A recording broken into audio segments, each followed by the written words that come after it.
everybody, and welcome to the Aggieville Alleycats podcast. For come rain, shine, or anything in between, we're here to deliver to you the Kansas State sporting news that you so love. I'm Ace Edwards, right alongside Connor Baltazar. And if that lacked enthusiasm, yeah. We're going to be recapping the first loss of the year. It was K-State, the football team, losing 17-10 against the Tulane Green Wave. And I make no promises that I will not have to censor myself this episode because it's probably going to happen. But just let's start from the top. The first thing to say is that we made the assertion that Tulane was not a very good team going into this game. I still personally believe that. I'm not sure how you feel, Connor, but that's still my opinion. And I'll elaborate after your answer. I truly didn't feel like Tulane played an incredible game. They had a really good offensive drive in the first quarter, but beyond that, they weren't phenomenal. I felt like a lot of the reason K-State lost was really self-inflicted, in my view. This doesn't really change my view on Tulane as much as it really does change my view on K-State, at least for now. Yeah, I 100% agree with that sentiment. It's just, this was a remarkably winnable game against a team that's not very good, against a team that we out-talent at nearly every single level, a team that we should have been able to throw deep on, a team that we should have been able to run on. And yet we just didn't execute. We didn't execute the entire game. And believe me, we'll get more in depth in that at some point. But on the upside, the atmosphere for at least the first half was pretty good, in my opinion. You know, people were still into the game, even though there was a little bit of nervousness setting in about halfway through the third quarter, whenever we realized, wait a minute, we're not just trolling right now. This is actually happening. Yeah. Yeah, but outside of that, I believe it was only 5 for 23 penalties, but a lot of them were very costly, including a couple false starts on short yardage situations where we really can't afford to have those. I believe one of them was on KT. And then to go along with that, early issues, Nate Matlick got injured, didn't return. Deuce Vaughn was cramping up, was out for most of the third quarter. KT had to step off the field, was replaced by Lane Gang. This was a game that, you know, a lot of people were dinged up. Yeah. Yeah, that obviously made it worse, but I don't know how much their presence would have helped, given that when they were on the field, we really weren't doing much better. But yeah, the penalties, I think a lot of what we can draw from the penalties is a lot of them happened pretty early in the game, as I recall. A lot of like snap infractions and offsides, like jumping offsides. I think that speaks a lot to the lack of focus the team had coming into the game, at least as what it seems like from an outsider's perspective. That's the sort of thing that was an issue against Missouri for a bit. So you'd think if everybody was focused, they'd understand the snap count, and on defense, they'd understand when you're lined up on the nose, watch the ball. I don't go off of the quarterback. Like it, I hate saying stuff like that as a lay person. Like, I'm not on the team. I don't play college football, but at the same time, like I do think that speaks to a lack of focus going to the game, which I don't think anybody on the team would say that they put their best foot forward in this game either, because I don't think anybody on the team put their best foot forward. I think maybe other than Cade Warner, I guess he had his best game in a K-State uniform. But It might have been his best game in his career. It probably was. I think that was his first career touchdown in this game too. But like, It's a great catch. It was an incredible catch and a great throw. That's about the only good play that happened. But it was really great, that one play. But no, it was all around just horrible frustration. Yeah. Another bright spot was the defense did their part. And I know your first reaction is to say, oh, well, they gave up 17 to Tulane. that really does lack a lot of context because of how often the offense was essentially letting them down. They were giving up not horrid field position, but they'd consistently be, at the 20 to 40, somewhere in there. And the defense can only get so many stops whenever they're on the field so often, and the offense isn't doing anything. But the defense did their part. Kobe Savage had a great game. Austin Moore continues to be one of the best players on defense, seemingly coming out of nowhere. Daniel Green had an interception. Drake Cheatham had a near pick six. The defense really did do their part, even if a few units didn't play up to our expectations. Yeah, the defense was generally pretty good. They really only had one drive that I would truly characterize as being really bad, and that was in the first quarter when they gave up a 91-yard drive for a touchdown. Yeah. That was a bad drive. Other than that, the drive really late in the game for the touchdown, but by that point, the defense had been on the field for a lot longer than they usually are by that point in the game. So it is tough to complain about the defense too much. There were units that I thought did not have their best day and could have put forth a lot more effort, but we can get into that more during game day grades. But definitely, I'll put it like this. Anytime that you only give up 17 points in a game, there's no reason that your offense shouldn't be able to pick up the slack. Any game where you hold your opponent under 20, you should be winning if you're a K-State football team. You should be able to rely on your offense to get you at least 20 points.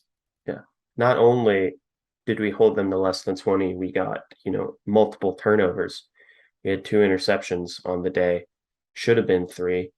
Yep. And we stopped them on 4th down a couple of times. We had a couple of really important, really close 3rd downs that should have stolen momentum from them. And yet it just didn't happen. And this leads to the next part. The entire offense, and I do mean the entire offense, not only looked sluggish, they looked unprepared. And honestly, half of the time, I'm not even sure they knew what they were doing. You have people like Cade Warner, who had a pretty good game on an RPO action run blocking, so Adrian Martinez has to throw the ball away.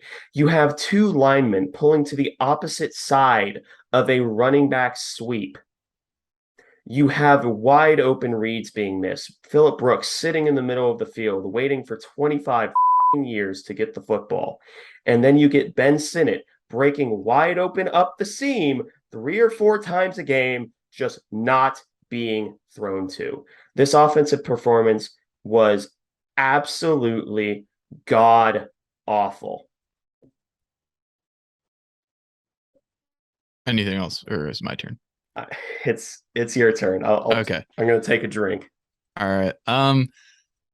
Yeah, you summed it up pretty well. It was completely putrid. It's really getting frustrating with Adrian at this point. Him staring down wide open receivers because he is seeing them. This isn't it would be one thing if he was missing them. That'd be a separate issue. But the problem is that he's seeing these wide open receivers and he is like on the Phillip Brooks play that Ace was talking about. You've got Phillip Brooks wide open for at least 20 yards, maybe more. And Adrian is just holding the ball and instead tucks it and scrambles for 5 yards instead. And we end up, I think, punting or turning over on downs or something like that. And the first game, we're like, okay, we're keeping it vanilla. Like we got up early. It's just like no reason to like expend a lot of playbook here. And then game 2, it's all right. It was kind of rainy. We didn't want to like pass too much. There is no more excuse because this was a game that should have been easily in hand, and we still were not opening up the playbook. And when we were, Adrian Martinez looked hesitant and unwilling to throw to wide open people. Although it was not just Adrian Martinez's fault this game, although he is, I would say, probably chiefly to blame for this. There were some players who had really bad games as well. I was very disappointed with the blocking performances from the tight end fullback room. There were a lot of short yardage plays that would get blown up because one of the tight ends or fullbacks missed a blocking assignment. Hayden Gillum had a really, really bad day at center. I think pass block or run block grade on PFF, he got like a 56, and That's generous. that's very generous. I would have given him maybe around a 45 or lower. And he was responsible for a lot of running plays getting blown up in the backfield because he was just getting manhandled every single snap. It was a wholly uninspired performance from pretty much the entire offense, except for maybe the running back room. I'm not going to be too upset with them because I truly do think they did the best they could with the blocking they were getting, and they still had a solid day. It was not incredible. They had an above average day for a normal team, but I'm still disappointed with them in some regard. But it was a just all around really frustrating day. Very little good, if any, to take from it. Yeah. And more bad news. On combined attempts on third and fourth down, K State was 3 for 20. That's 15%. I, I don't think we need to say much there. You are not going to win many, if any, games with a third and fourth down conversion rate of 15%. I mean, that's bad. Granted, Tulane, they were 1 of 12 on third down, 1 of 1 on fourth, but there's no reason that we should be struggling to convert third downs at that rate. And as many fourth downs as we were missing, that was the especially frustrating part, I feel, because a lot of those were 4th and 1, and we just weren't converting. Our offensive line was not getting the necessary push, and tight end fullbacks were missing blocking assignments and letting guys in off the edge. It was very uninspired play calling, and it was uninspired performance as well. I'm not trying to put this all on Klein or all on the offensive line or all on the running backs or all on Adrian Martinez, because it's all It's of their fault. everyone's fault. Like, this is not an OC specific issue or a quarterback specific issue. Everybody had their part to play in the offense having one of the worst performances in recent memory. Um, I mean, it's an embarrassing result.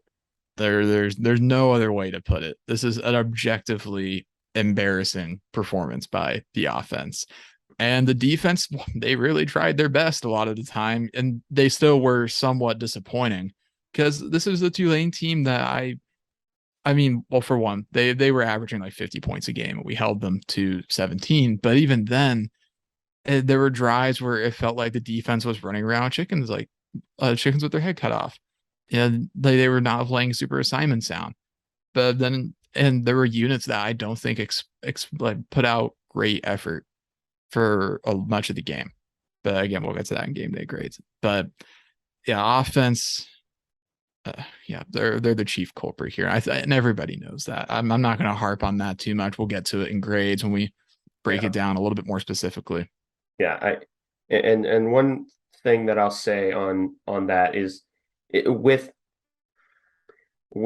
numbers like that, you'd think that we were constantly in situations where it's like third and 12, where it's fourth and 5, where in situations where it seems like, you're just throwing up a prayer ball. You're throwing up like you're calling up draws to get better field position. A lot of these were shorter. They were like third and 3s, third and 2s, fourth and 1s.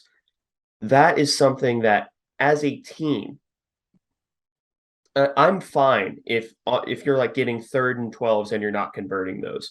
That sucks, but I get it. You don't really have a lot of plays that you can draw up for like third and 12 and third and 15. That's fine. But if you're failing to convert on like third and 3 and you're failing to convert on that with a degree of consistency, that is when I that is where I begin to take issue, because any team who is running a competent offense has at least 10 to 15 plays that they can cycle through in those situations, whether they be setting up for fourth down, whether it be you got to have it plays right now, both through the air and through the running game. And it just seemed like we didn't have those plays. And the few times that we did have the plays, like I believe was it third or fourth that we ran like a field side option and the ball just wasn't pitched. And if it were, it would have been a first down. Was that third or fourth? Oh, I think it was a fourth, maybe. I don't recall. actually. I'll go through the plays. Because theoretically, that's not an awful play call. When you put it in the grander context of the game, I understand why people were upset with it because it seemed like we were never passing the ball in high leverage situations. But in an isolated bubble, that's not a bad play call. And yet it just came down to we didn't execute it. Adrian didn't pitch the ball. He didn't get that critical first down. And that's the story of the day. And another thing that I didn't mention is we probably should have mentioned this at the top is that you and I had a discussion earlier today through text where you said you were more disappointed than angry in this game because you felt that this was a deserved loss. I was the exact opposite. I am angry because it was a deserved loss because we got outcoached on every level in our offensive scheming. No, yeah, we totally did. I don't know. Like I was just sitting there the whole game and it just never hit me. Like I was it was one of the stranger losses I think that I've ever experienced as a K-State fan because I was just sitting there the entire game. Like we are playing terrible and we deserve to lose this game. And if we do, then that's what happens. I was obviously I was upset about it, but I wasn't angry about it like I have been in the past. And I can't quite put my finger on why that is, but I I don't know. I for I'm the not same reason like we're upset for the same reasons. We just have completely different emotional reactions to, which is so interesting. But I yeah, human psychology is really interesting. yeah. And I think that Adrian Martinez run I think it might have been a third down if I have the right play, but there's so many like non-converted third downs, so it's hard to say. That's sad in and of itself, but we'll get more into that in a little bit. Let's actually go through the stats. Do you want to cover offensive or defensive stats? Um, does anybody want to cover offensive stats? I'll hold Uh, the L. I'll hold the L. all right. So on the day passing, Adrian Martinez was 21 on 31 attempts, 150 yards and a touchdown with a long of 21. I, yeah, high completion percentage. Congratulations. 98% of those are checkdowns. Good job, Tom Brady. On the rushing side of the ball, Deuce had a total of 20 attempts with a net of 81 yards, long of 26, 4.1 per carry. Adrian Martinez had 13 carries, 59 yards, a long of 11. And then DJ Giddens, who had a surprisingly effective day, quietly effective day when Deuce was absent, had 9 attempts for a net of 46 yards with a long of 17. I really do think that DJ is going to be something special because he kind of has the vision that Deuce does, but he presses his blocks a lot better to where he can be a much better power back. I really do think that DJ Giddens is going to be something special here. So if you're looking for a bright spot, it's that, DJ Giddens looks to be living up to his potential, at least so far. Receiving, Malik Knowles had 5 for 52 with a long of 19, including a couple of impressive run after the catch situations.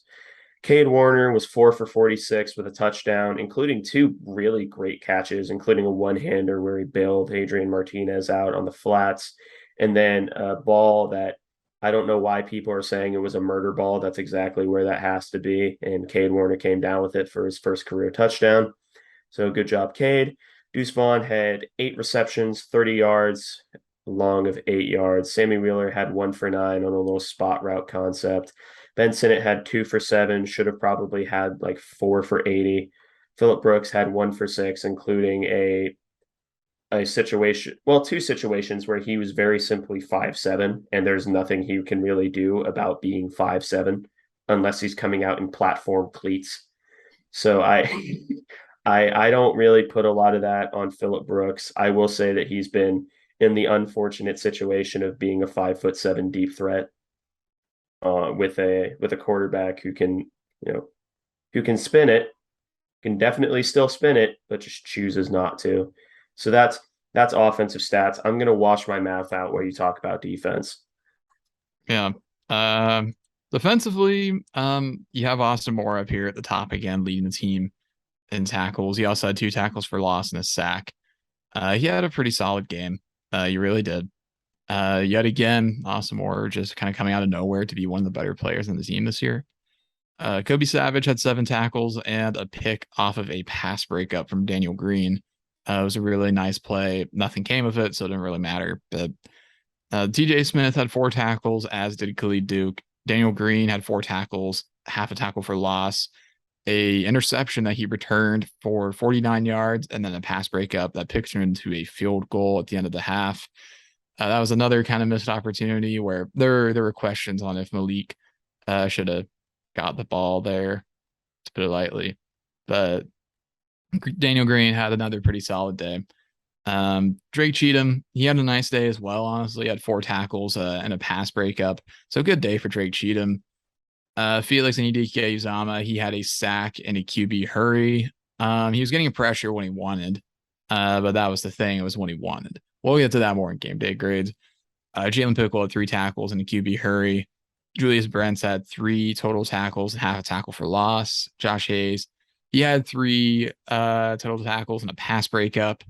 Sincere Mason had 2 tackles. Brendan Mott had 2. Nick Allen had 2. 1 apiece for Robert Hentz, Crew Jackson, Eli Huggins, and true freshman BJ Payne. Then getting past that, Desmond Purnell and Cody Stuffle had QB hurries. And then Echo Boydo had a really nice pass breakup pretty early in the game. And no tackles because he is Echo Boydo. So Yeah, Echo Island. Yeah, the only time that Echo gave anything up was on a play action to the flat and the goal line, which, you know what, if you're gonna, that's understandable, especially if you're being told, hey, play the run first on the goal line, which I think 95% of defenses will tell you to do. yeah. So defense, statistically, they had a pretty good day. They were playing pretty well cohesively as a unit.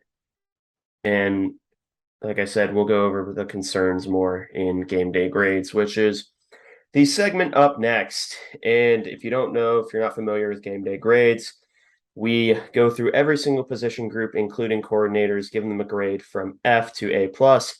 F meaning they near single-handedly lost us the game, and A plus meaning they near single-handedly won us the game, or was the major reason why we won it.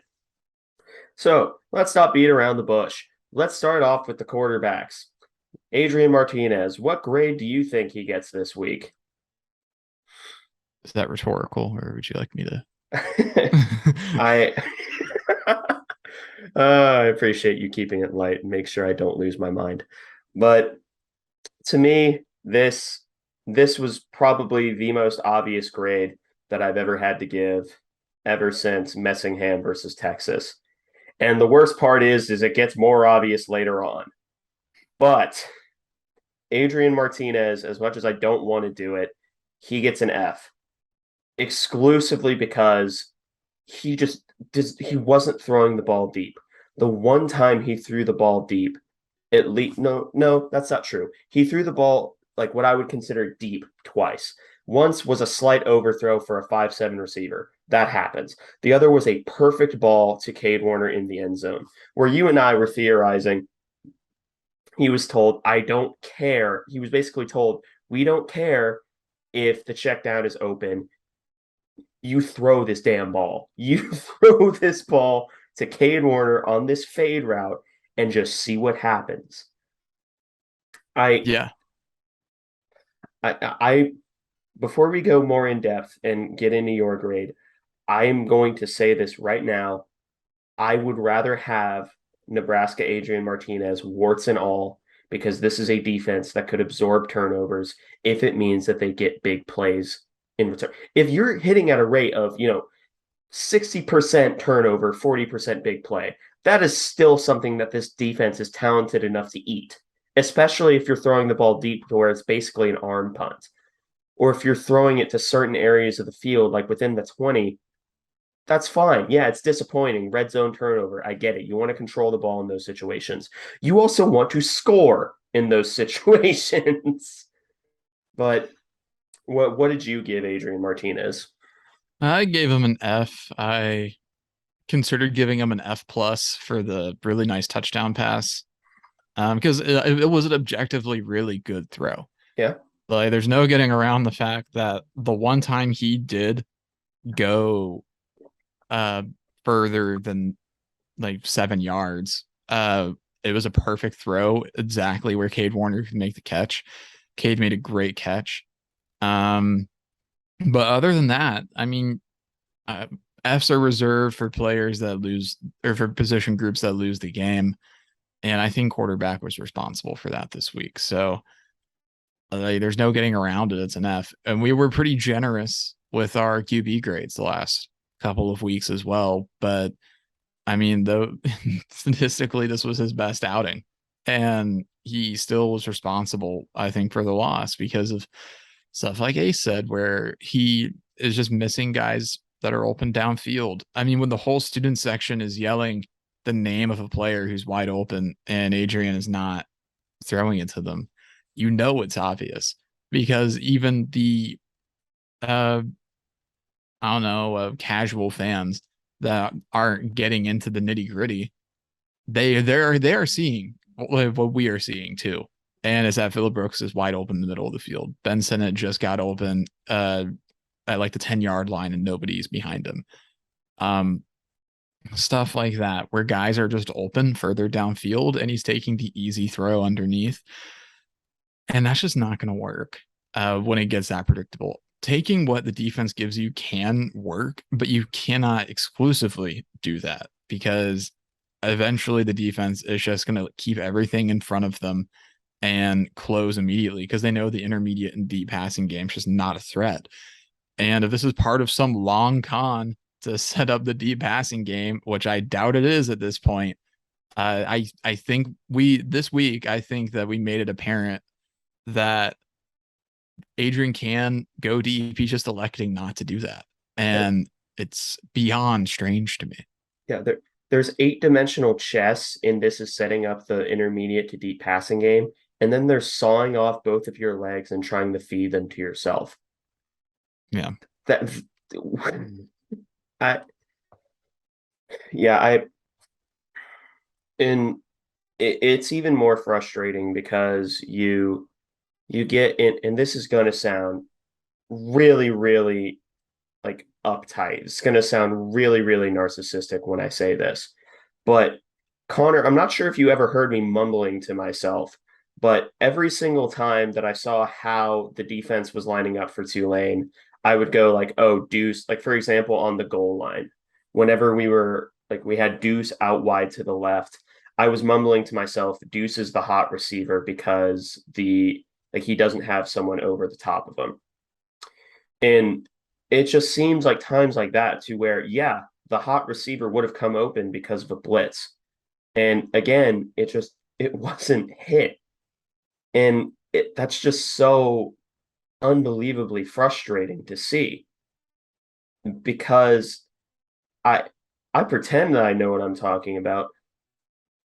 I know more than average, I guess, but I shouldn't be calling out what the hot receiver is, seeing him break open, and then watch the quarterback look away from him. That shouldn't happen.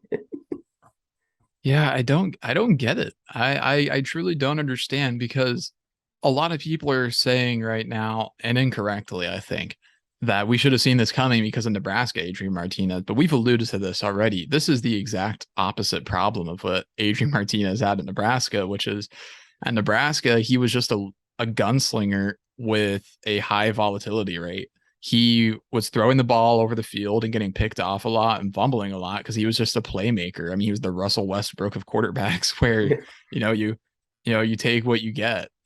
Prime Russell Westbrook, I should say, not Lakers Russell Westbrook. Well, we're getting Lakers Russell Westbrook right now, but um, he he in Nebraska was a total opposite. He was a risk taker and he was just throwing it deep. I mean, you don't get 10,000 yards at a school on accident. You have to throw the ball down the field a little bit. And he's not doing that here. He's doing the exact opposite to the point where he's barely got 300 yards through 3 games, if that. And he probably had seasons at Nebraska where he averaged pretty close to 300 yards per game. And thus far, he's seemed wholly uninterested in going downfield when we've had guys that have been very, very open downfield. And it's getting to the point where Ace, you and I, in the second half, we split up what we were watching in game from pocket and receivers just to track and see how many like receivers were getting open. It was pretty common. And he was just missing guys. I will make one point in his defense where he had Phillip Brooks wide open on the far sideline, near for us, far for the team.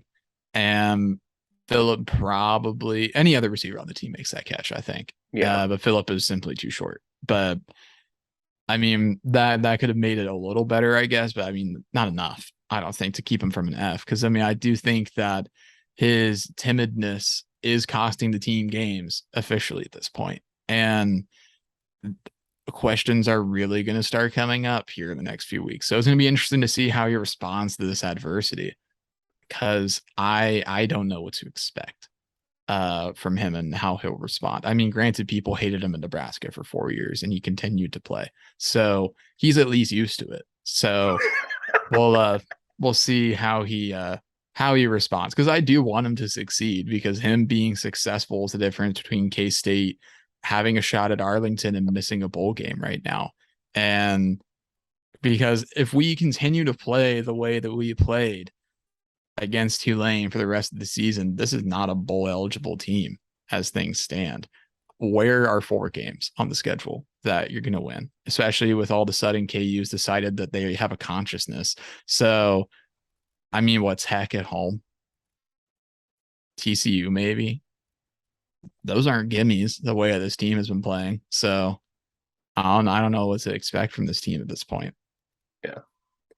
But one final note, and I feel like this will really this will hit home for some people. Maybe it won't for us. You remember how people were complaining about Will Howard, and we still defended Will Howard because he was young and still learning the offense. Yeah. This is a Will Howard stat line on Adrian Martinez's body, and we are upset about it because he should know better. He's not someone that's being thrust into an offense that's not made for him. This offense, at least I hope to God, it was tailored towards him. Otherwise, I have other concerns. Yeah. But let's get off of this topic. Let's move on to something slightly brighter, and that is the running back room.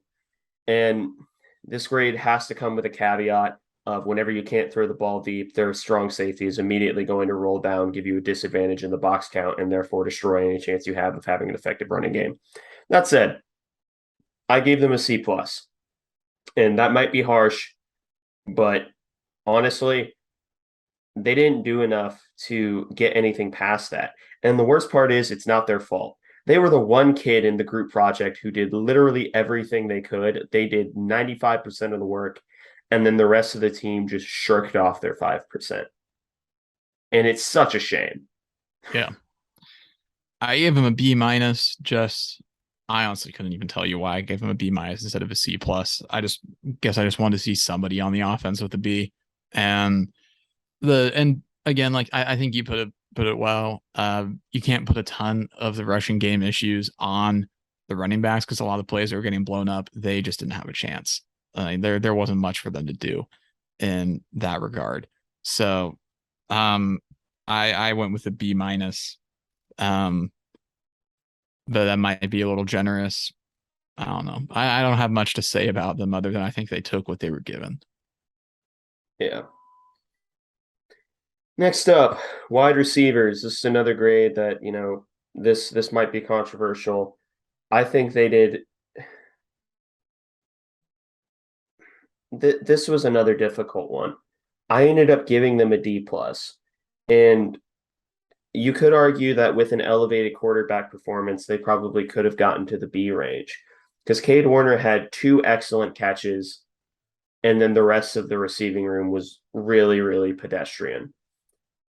I ended up giving them a D plus just because they didn't get many opportunities to showcase what they're good at. Malik got a couple of free access yards where he got maybe 4 or 5 on rack. He had a really nice catch on the corner route, but none of those catches were particularly, consequential. and what they ended up happening as. So I ended up giving them a D plus. I gave him a C just because there's only so much that I feel like you can blame them for when really they are, at least some of them are getting open and Adrian's just not hitting them. And I mean, yeah, they still didn't have a phenomenal day. Philip did kind of have a pseudo drop. We were debating this even during the game Yeah. on whether it was a drop or not. PFF says it is. I am not 100% sure. I attribute blame to both Adrian with an overthrow and Philip not securing it because it was both. It was a difficult. It was not a great throw, but it might have been catchable. It was kind of the borderline. But I mean, the receivers combined here for 10 receptions. Philip Brooks only gets 1 for 6. Malik gets 5 for 52, and Cade gets 4 for 46 in the touchdown and the one-handed catch. There's not a ton really to say here other than they were really, really mediocre. Um, so I gave him a C for it. But again, a lot of that is because I think a lot of their failings this week were on Adrian. Kind of the opposite of last week, where I felt like the receiver core really let Adrian down a lot with some big drops. But this week it's been the opposite. Yeah. Next room is tight ends, fullbacks. This is the epitome of 3 snaps could change this grade to a B plus for me. 3 snaps. But as it stands, they were consistently getting absolutely waxed in the running game. Sammy Wheeler's not a blocking tight end. I don't know why we keep using him as a blocking tight end. If we should, it should.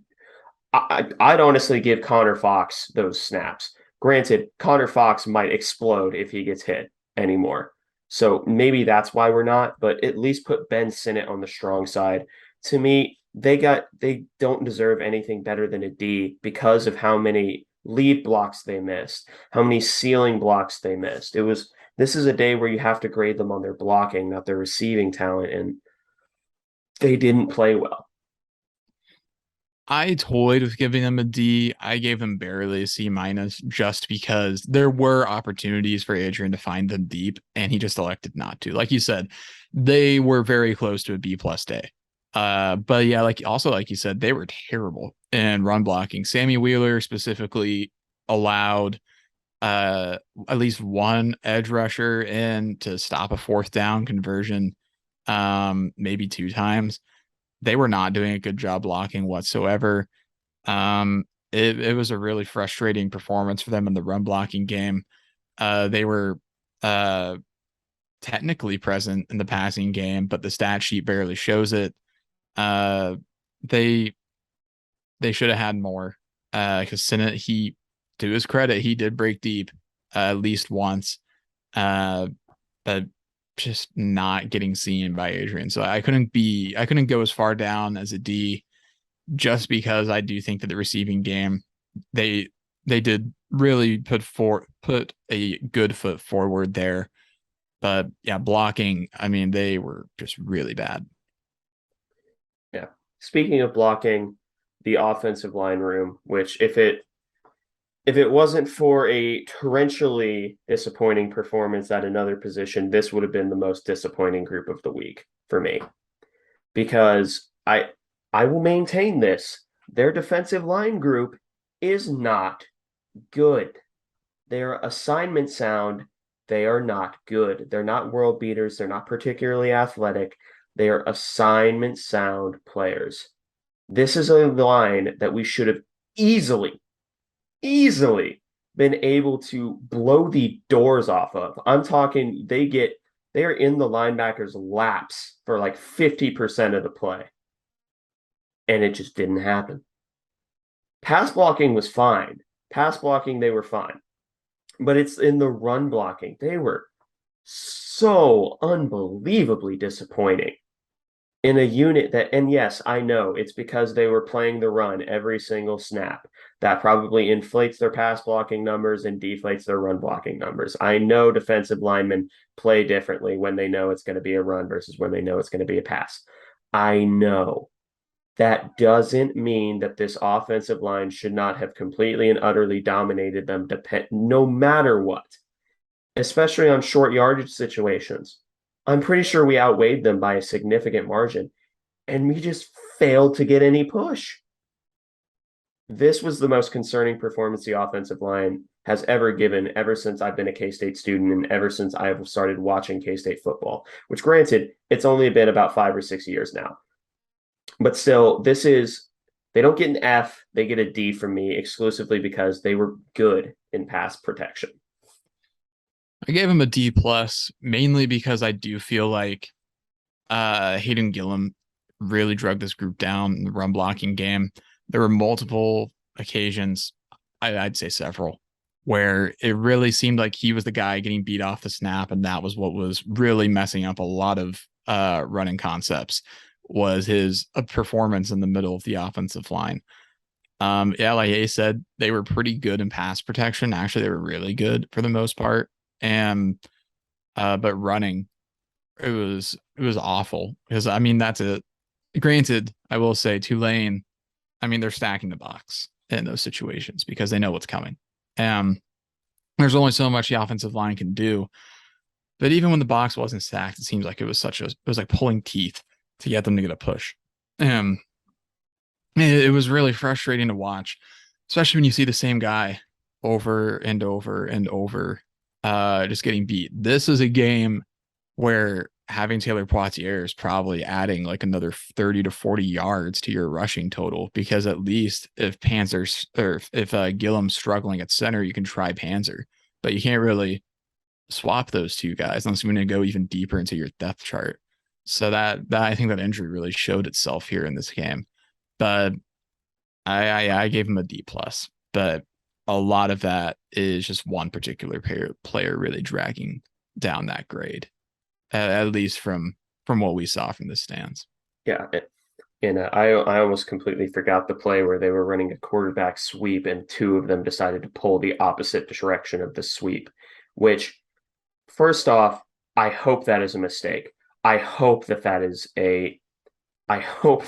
them making a mistake, because if that's how that play is drawn up, we're screwed. So screwed.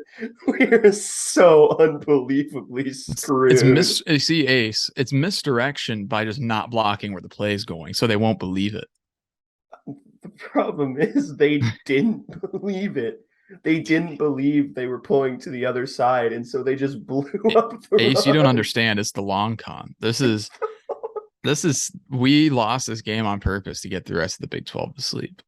We lost this game on purpose so it was a tactical going into Oklahoma. Yes, obviously, because we didn't want to be ranked playing OU, because that would be a disaster. As we all know, that would be a disaster. So can't do that. Connor, you are the only thing keeping me sane right now. Think bigger, Ace. This is much larger than Tulane. This is Arlington. 14-1s in play. You just got to see it, man.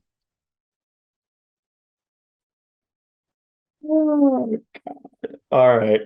So that's the offensive position side of the ball.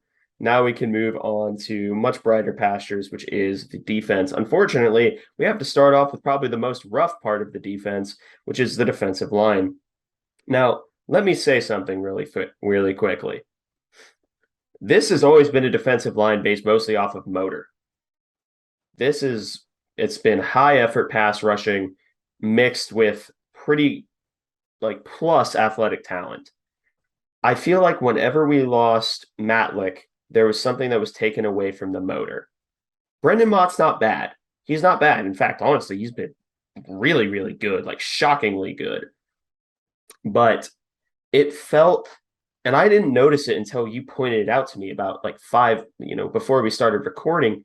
You mentioned, no, actually, no, I'm not going to steal your take. You can go ahead and say it.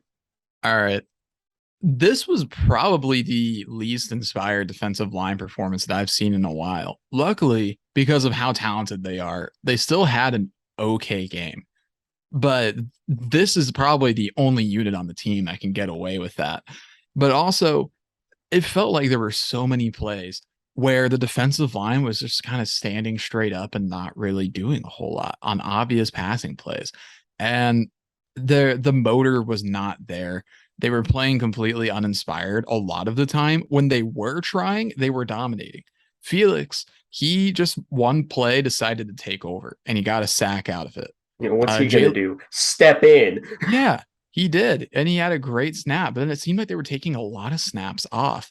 And some of that probably does come back to the fact that the offense was not able to stay on the field very well and they weren't putting up points and supporting the defense. So they were playing more snaps and they were on the field longer. Um, and even still, I'm criticizing the defensive line a lot. They had a pretty solid game. They were fine, I guess, but the motor was not there like we're used to seeing for a lot of these guys. And I think you made a good point on Nate Matlick being gone because he's a high motor, high athletic player with a really good technique. He's a vital part of that pass rush, even if he's not getting the stats, because he is destroying the pocket just through sheer effort and athleticism. And once he was gone, that element was gone as well. And Brandon Mott filled in pretty decently, I'd say. But yeah, there were just a lot of guys a lot of plays, I should say, where the requisite effort was not being put in by the defensive line. It was really odd. I was not used to seeing it. I noticed it a lot more in the second half, where yeah, there were just a lot of guys just kind of standing.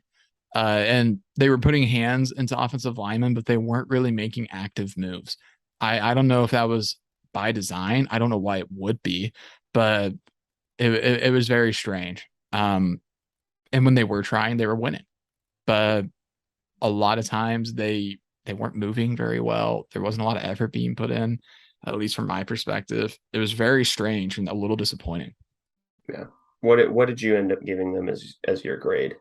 After all that, I gave them a B minus because they still had like a solid game. But again, like I said earlier, they're maybe the one unit on this team that can get away with kind of trying and still having a good game Yeah. because they did get a lot of QB hurries. They were getting pressures. They were getting home a lot. And if they try at that level the entire game, this is honestly a game that K-State might have been able to win just by virtue of the defensive line alone. But they didn't put in 100% effort 100% of the time.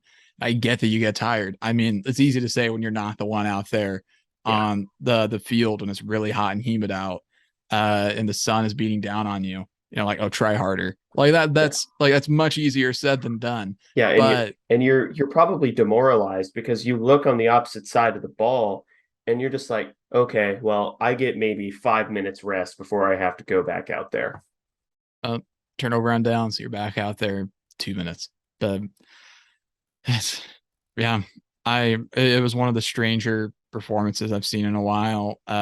Eli Huggins had he had his quietest day of the season, for sure. D Hens, after a really great performance last week, fell off the face of the earth. Yeah, Um, jumped twice when he is the nose tackle. yeah, a rough performance.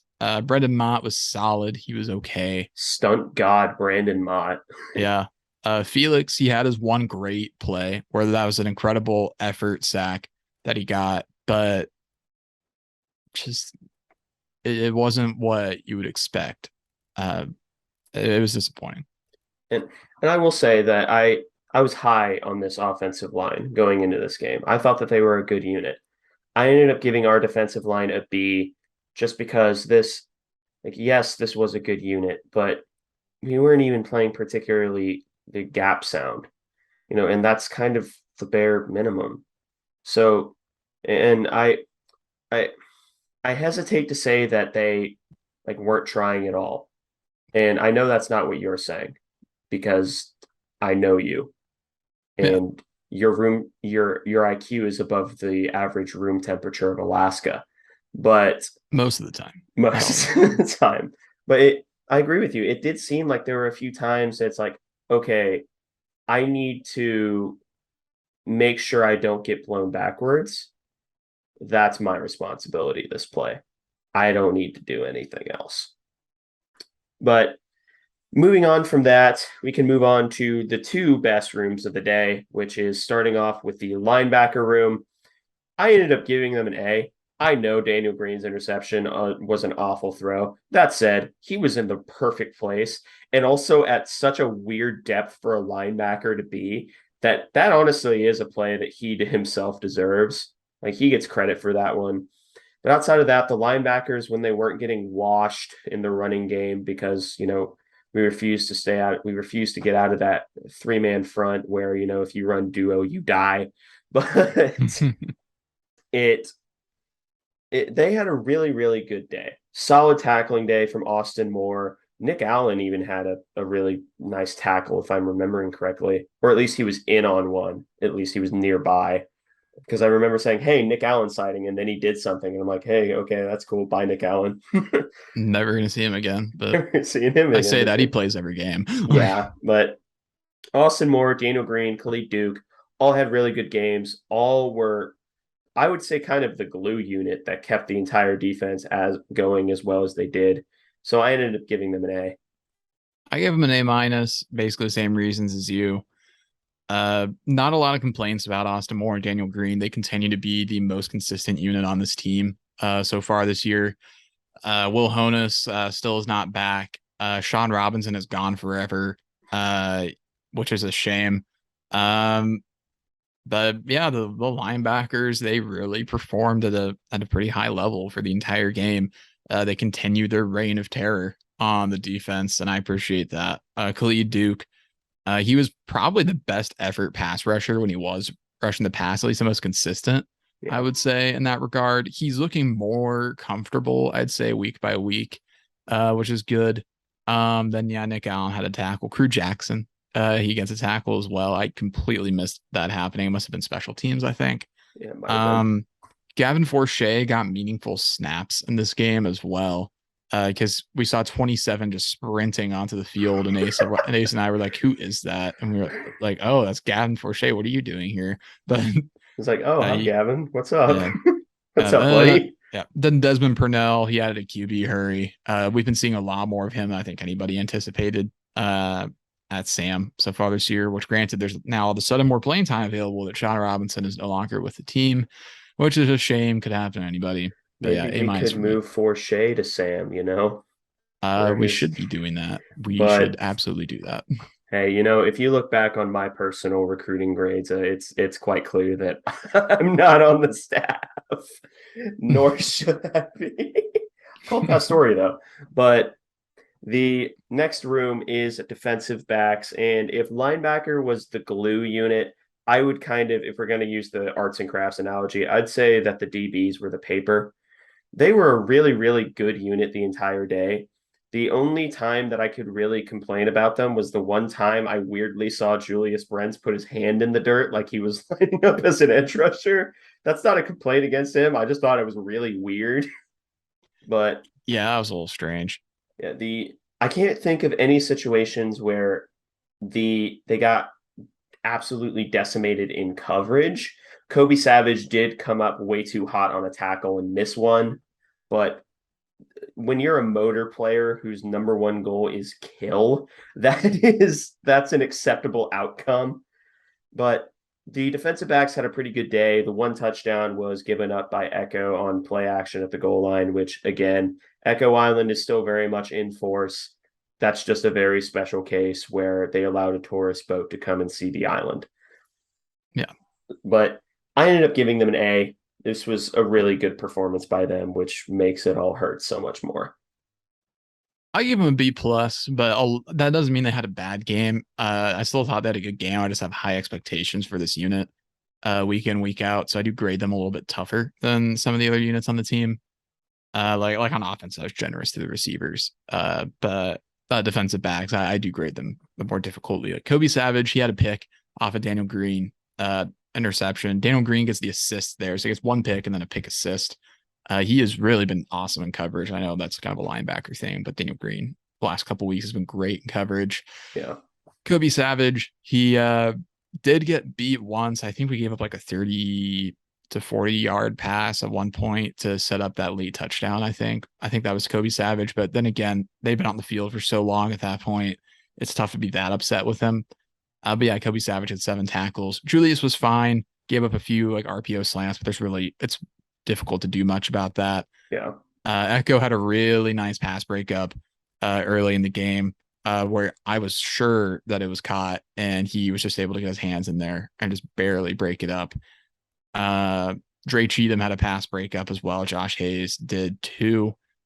Um, yeah, they played pretty solid, I'd say. Um, Again, this is a winning performance most weeks from the defense as a whole. Kind of the exception of defensive line, but yeah, B plus for me for defensive backs. Now it's time for offensive coordinator.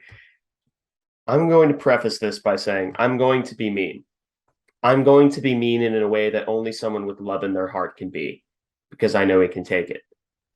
I'm going to be brutally and unapologetically mean because the best way that I could describe this game from an offensive play calling standpoint was schematically brain dead.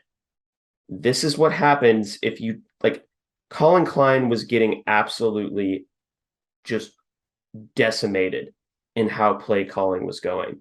This is kind of what I imagine would happen if you went back in time to like 600 BC and played 100 Gex to a peasant. Their head would just explode. I'm pretty sure they would just have a heart attack and die right there. And that is kind of how I felt watching this offense because every single play call that was made was so brutally uninspired, so brutally incoherent that at least with, and God help me, at least in the Texas game with Messingham last year, I understood what he was going for. I thought it was stupid what he was going for. I didn't think it would work, but I understood what he was trying to do in that game. He was trying to take the weight off of the shoulders of a newer quarterback. That shouldn't be what he was doing, but I understood that that's what he was doing. I have absolutely no single unitary clue what Colin Klein's game plan was. I don't know. I don't get it. Because there are like 3 play calls that I say, oh yeah, that makes sense. And then a bunch of vertical plays, a corner route, an RPO where Cade Warner's blocking for some reason, offensive lineman pulling the wrong way, which is on the offensive coordinator and failure to prepare. There, this is the easiest grade that I've ever had to give out. And I said it to you earlier. I'm going to show restraint. I've had my 1, but there is a grade worse than F. Messingham earned it last year. Colin Klein is earning it this year. You can guess what the F stands for. Colin Klein gets a failing grade. And there's absolutely nothing else I can say about it. I've exhausted it. Again, I'm going to wash out my mouth. You can just do your thing. Yeah, I gave Colin Klein an F as well. The lone defense of Colin Klein, and this is just a devil's advocate because I like to try and find the good side. I mean, I like Star Wars: The Last Jedi for crying out loud. Like, Klein, I at least get why he was running a lot of vertical stuff because dudes were getting open. Just you can lead a horse to water, but you can't make it drink. And I mean, you can lead an Adrian Martinez to wide open receivers, but you can't make him throw it to him. So, but regardless, I think that we ran that stupid shuffle pass thing like 3 or 4 different Oh times. my God. We stole. Hey guys, I just found this new play that the Kansas City Chiefs ran last year. You mean the same play that literally every college offense stole last year and only use on the goal line? Well, yeah, we can use it on the goal line. That's our goal line, Colin. Colin, that is our Wrong goal goal line. line. Wrong goal line, Colin Klein. He was thinking back to that like really poorly done, like reverse, like behind the back jump pass thing we did against Miami in 2012. And he's like, we should like try something worse than that. And let's also try it 6 times after it doesn't work, like every single time. Like, surely one of these is gonna work. Let's do it on a So 4th and 5 yeah. to seal the Um, game. Yeah, 4th and 5 to like ruin the game. I just absolutely dumbfounding stuff. I don't have an iota of an idea what he was going for in this one. Um, there, the most of the play calling was like generic cookie cutter stuff. I mean, like I was a freshman in high school. Like we had an old high school football coach that just said 31 quick trap half the time, and it worked because it was high school. Colin Klein, we're playing Power Five football, my man. My Like, brother in Christ, please. sir, these games have stakes. This is not Madden. Just stop that, please. Like, I, I just don't understand it. Running a lot behind a line that proved it was really going to struggle to run block, especially up the middle. Passing deep with a quarterback that had decided he would not be doing that, unless explicitly told to. If you believe the completely baseless conspiracy theory that Ace and I have about him, about that throw to Cade, they literally just said, "We don't care if it gets picked, just throw it, just try it, please, do something," and it worked, and he didn't do it again. But That's the worst part. He's shown that he can throw an accurate vertical pass. He just doesn't do it. yeah, that's what makes that throw in hindsight so frustrating. Is he showed it against South Dakota with the throw to Phillip Brooks. I swear I think he has to actively be told to throw deep. We might get to the point where we just run max protect and send Malik on a fly route. And it's like you're either throwing it out of bounds, taking a sack, or throwing a jump ball to Malik Knowles here, man. Like we might tell him to throw a pick on purpose next week just to get it over with. Like, Stop being afraid of it. But yeah, this is like not Adrian's segment. It's Colin's. yeah, Klein just he just didn't have his finger on the pulse of this game. I'm not ready to say that he's worse than Mess. As I've seen people do that. No. I think it's far too early to say that, mainly because I think we need at least a season to make an accurate description. Unless things continue to be this bad, then I will not put qualifiers on that statement. But Yeah. yeah, I mean it's an obvious F. I mean, it just a complete uninspired play calling. Yeah. I'm gonna steal this from the takeaway segment later. This I think the worst part is that I know he can do better because I've seen him do better. This isn't like Courtney Messingham where, he was consistently average to below average. This isn't him to where I can see. I watched Colin Klein call a great game against LSU. And I think the difference is that he was calling plays in that game. Like, and of course, you could say, oh, it's because he had Skylar Thompson. Oh, it's because of X, Y, and Z. No, it's the scheming. The scheming was outright better that game, too, because we came out with a coherent plan. He's calling plays now like he has something to lose. And yeah, technically, he does have something to lose, but that's not how you call offensive plays. Yeah, I he's yeah he honestly is calling plays like he too is afraid for Adrian to throw a single pick. And I think he has to realize that it doesn't matter if he throws 0 picks in a whole season. That's not the number that matters at the end of the day. I mean, I think any K-State fan would be fine with Adrian throwing 10 picks if he threw like 30 touchdowns. That's not going to happen. But Like, I mean, I'll take like honestly, I'd take like 15 and 20. yeah, like I, I just want him to throw the ball. yeah, like you got to give a little to take a little here, Colin. Granted, I don't think it's all Colin. I think some of that's Adrian, but it's definitely a mix of both because Colin had a whole off season with Adrian to figure out the scheming. So at least some of that, if not all of it, is on him. So Yeah. we're kind of running in circles at this point. He gets an F. Yep. But luckily, the defensive side of the ball, the defensive coordinator gets a really, really good grade.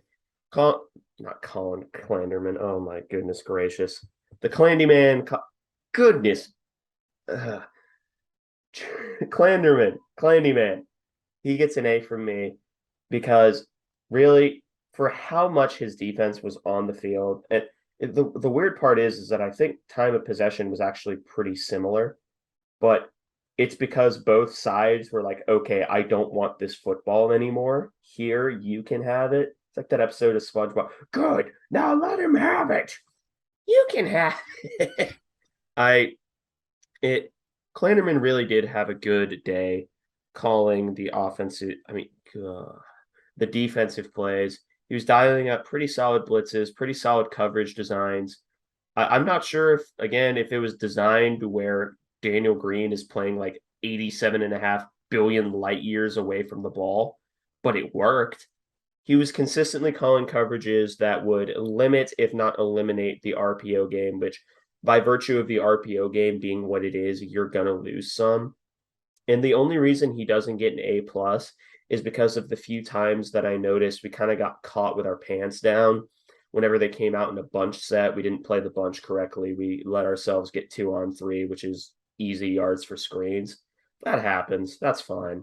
I'm going to give him an A. I actually gave him a little bit lower, not that much, but I gave him a B plus. Mainly most of that is because I feel like the defense came out so flat in this game. I feel like they looked unprepared. I mean, they gave up a 91-yard touchdown drive to Tulane. They granted a lot of their issues down the stretch were, I think, fatigue related, and honestly, a lot of that can be pinned on the offense. Like that's not Klanderman's fault, but I feel like it did feel like they at the beginning of the game they really didn't seem like they were ready. The defensive line didn't seem as motivated as the rest of the unit, so I gave him a B plus.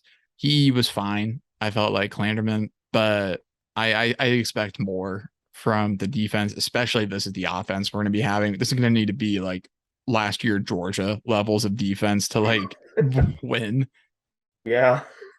I mean, like, because as things stand right now, this K-State team is literally just Iowa. Oh, God. But the more Uh, frustrating part is we're going to have playmakers on this team that we just cannot get the ball to. Iowa doesn't even have the playmakers. We have them. We just can't use them. that's so painful. I mean, that is if this level of play continues, which one game, Hopefully. one game. Like at the end of the day, it is one game, obviously a letdown game. But you know, we have here at the Aggieville Alleycats podcast over the last couple of weeks, we have I feel like we've tried to calm the waters on concern with the offense. We've been very much like, oh, okay, like blowout, didn't need to do anything crazy, or oh, weather is bad. Like in a vacuum, those are totally like acceptable reasons for an offense maybe not firing on all cylinders or having the greatest day. But there is no excuse in this Tulane game to have as bad of a performance as the offense had. And I no longer feel like making qualifying statements that say, oh, well, they'll probably do better next week or they'll unleash the play calling more as the season goes. I'm no longer going to defend the offense based off like hypotheticals and potential scenarios. Like they're going to have to show me. And I'm not defending them anymore. Like that was a waste of time. Or my bad. Like Yeah, being fair, most people were, and those were legitimate qualifiers. We couldn't have known. yeah. And the sad thing is the coaching staff playing in to those qualifiers as well. And then this happens when those qualifiers are gone.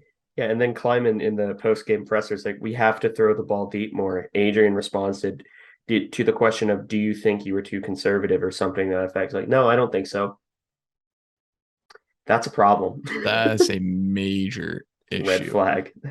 There were I don't know, a lot of times in my time at K-State and ASU too, people love to in the student section, there's nothing that idiot like students love saying more than, oh, put in the backup QB. Like they love nothing more than the second the quarterback has a bad throw to just be like, throw in the backup. But I mean, if this play continues, it's not sustainable. Like I don't care if he's a team captain. I don't care if he's like the big graduate transfer. At some point, something will have to happen. I'm not there yet because, I think we need to see this against Oklahoma. I want to see what he does against Oklahoma. Yeah, because But being completely fair to Adrian Martinez, Skylar had a similarly bad performance against Baylor last year.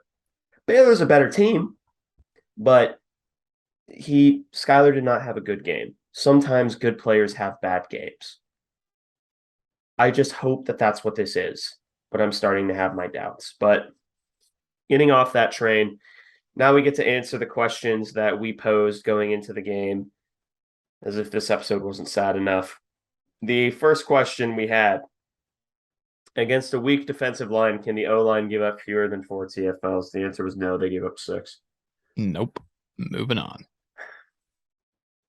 Can the receivers finally put it all together? By put it all together, did I mean, depends on what you mean, because they were getting separation with a degree of consistency. They just weren't getting the ball. Yeah. They tried.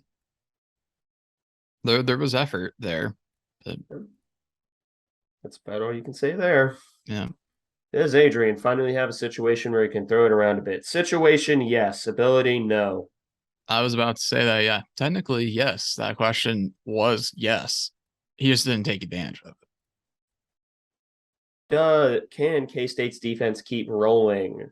Honestly, I would qualify this as yes, they kept rolling, given the context. Yeah. Yeah, I'd say so. I think that's fair.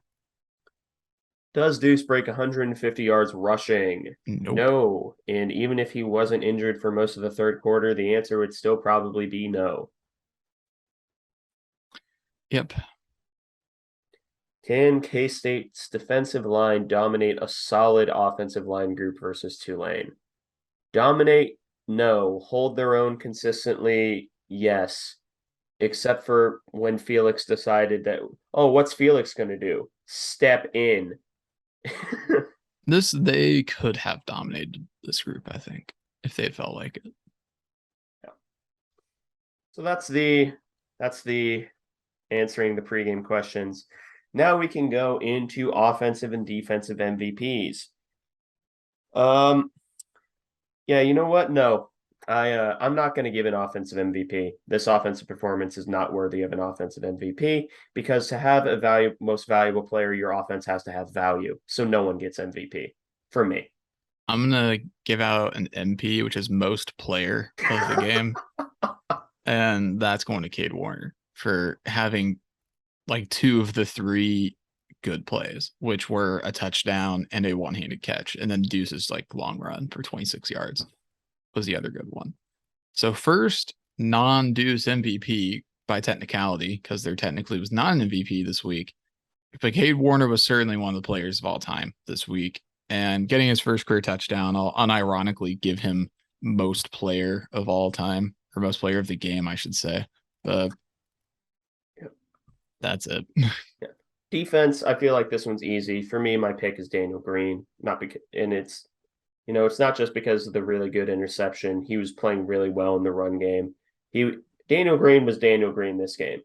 And if there's one player that makes this defense, I think what it is, it's Felix contributes, Nick Matlick contributes. I about called him his brother's name. I about called him Nick, but he's not on the team. But Daniel Green is kind of the glue guy that makes this defense what it is this year. He's the leader of the mob, and he's going to get the MVP for me this week. Just to differentiate, I'll give it to Austin Moore because he had statistically the best week with 8 tackles, 2 for loss, and a sack. And he's just been great all year. I'm on the Austin Moore hype train. Daniel Green, I think, has equal claim to this prestigious award, but I'll say Austin Moore. All right. So now we can go into the takeaways, starting with a positive one. The defense, once again, it's still a legit defense. Whenever you're on the field for as often as they are, and you're getting as many plays run against you as they are, you're going to give up a few. I don't think this takes away from the legitimacy of this unit. Yeah. Copy and paste what you said. The defense, I really do think, had a nice game. maybe would have preferred to not have that really long touchdown drive in the first quarter. I would have preferred 0 touchdown drives personally, but Yeah. um, I'm not going to split hairs too much when the offense should have been able to score more than 10. Like, there's no reason that you should ever lose a game where you hold your opponent to 17. So, Yeah. Next is if this team ends up rebounding, as in winning more games and getting momentum, it'll be on the back of the defense. Because at this point, I feel like the offense, at least as we've seen them presented, is not the spark plug for this team. The defense is by far not only the more impressive unit, but also the defense is the unit the entire team seems to feed off of. yeah. And I think coming into the year, I think that we expected this to be a defensively focused team where they were the better unit as a whole, but I don't think anybody anticipated to this degree. So, major frustration in that regard. But yeah, I totally agree with that sentiment. Yep. Next one, 3 words. 9 a.m. is broken. Yeah. It, it's unbelievable the Adrian Martinez I think that we've gotten so far. I mean, because it's a complete opposite. Everybody had concern, but everything that's happening is the opposite, I think, of what people were concerned about. And because people are doing victory laps right now, but Adrian not being good. But I think that's a red herring because this is not why people were worried about Adrian Martinez. People are worried about him being turnover prone. He's the opposite. He's completely risk averse. He looks afraid to throw the ball downfield, which is the opposite Adrian that we knew from Nebraska. The It's opposite what we like, need. yeah, I know exactly. And it's like he wants to rebrand himself almost because he's known as being Adrian Martinez, the risk taker and turnover machine. And I think he really wants to get rid of that moniker, but it is just not working. Yeah, it man, I you don't throw for 10,000 yards anywhere on accident. It's just I know it, in a perfect situation you have a quarterback that knows what risks to take, knows that there are smart risks and there are dumb risks to take. At the exact same time, I pose this question to you. Would you rather have college Zach Wilson or NFL Alex Smith?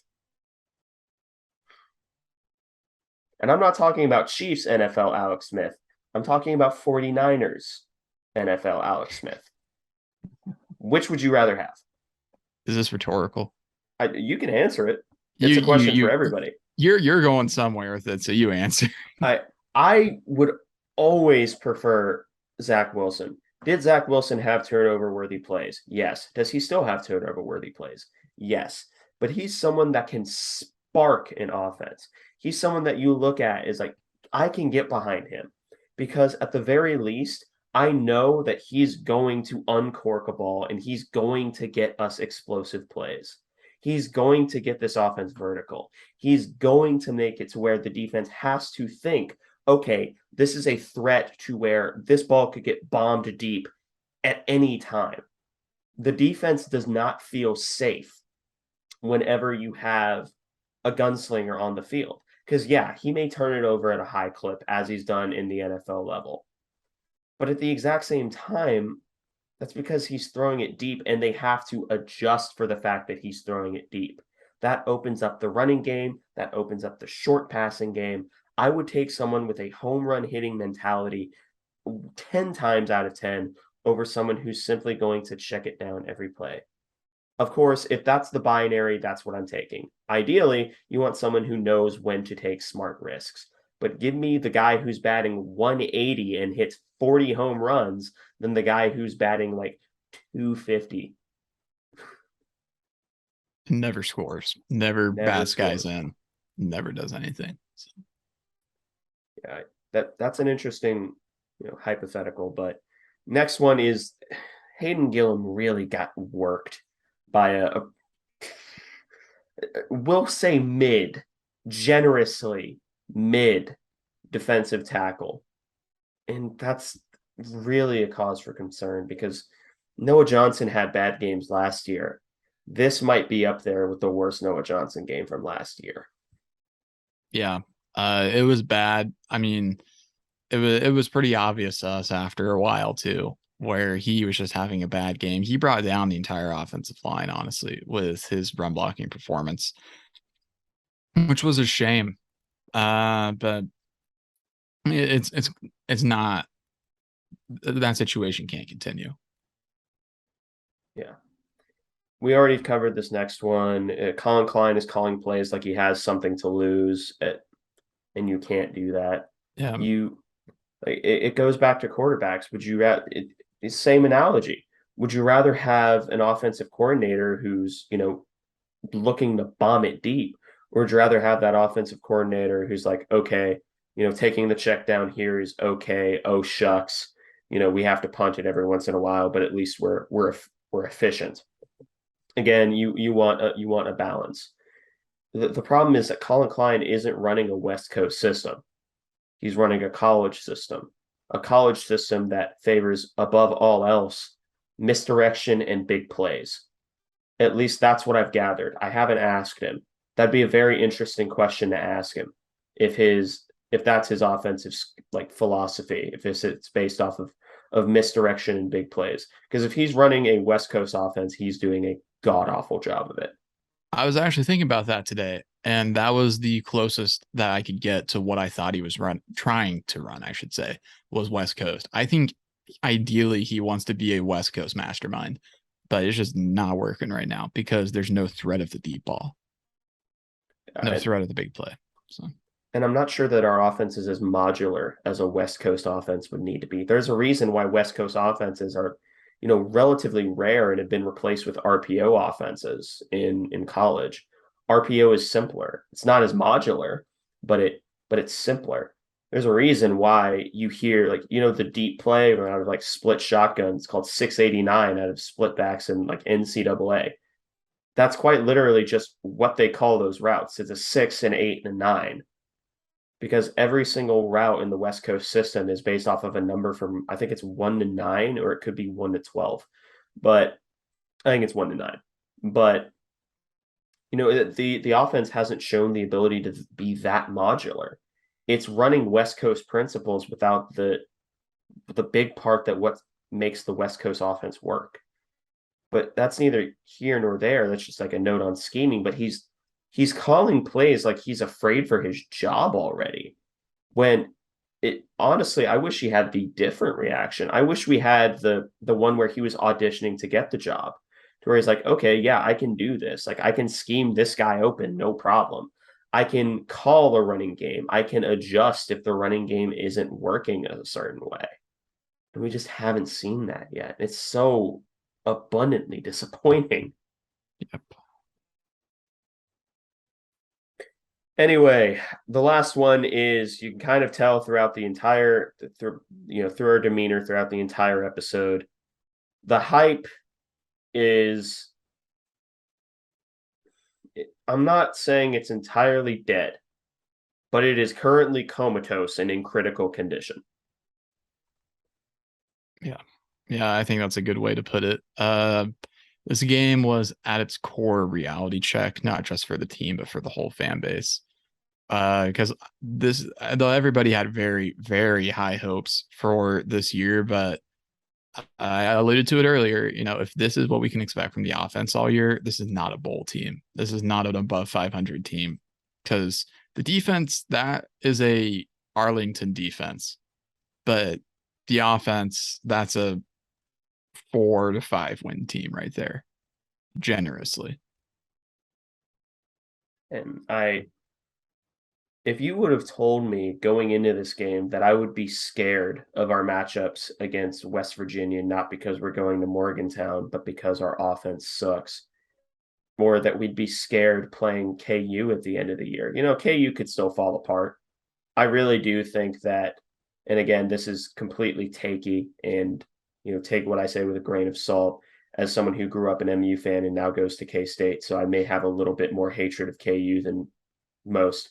But I think that KU is one loss away from completely falling apart. I think they're a team that is based entirely off of momentum. So the moment that momentum gets stopped, they fall apart. I'm not sure it's a team that can respond well to losing because look at what happened last year. But you know, this game, if we get this offense against KU, the streak's over. It's that simple. If we run this offense throughout the entire year, we may sneak one.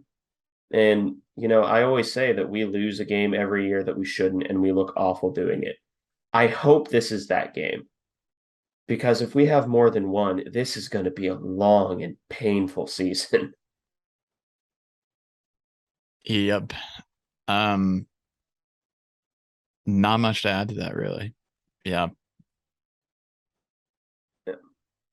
So that if you've made it this far, by the way, congratulations to you because wow. You're now an official alley cat. Yeah, Congratulations. yeah. I don't know what that entails. I'm not making any promises, but it's certainly something, and you should be proud. Yeah, I you know what? I'm honestly kind of proud of myself. I only had one. I really expected there to be like three or four. I almost had I another one. I thought that you would go a little crazier, but I don't know. I've been pretty temperamental, I guess, on this game, or pretty Apathetic. mellow. Yeah.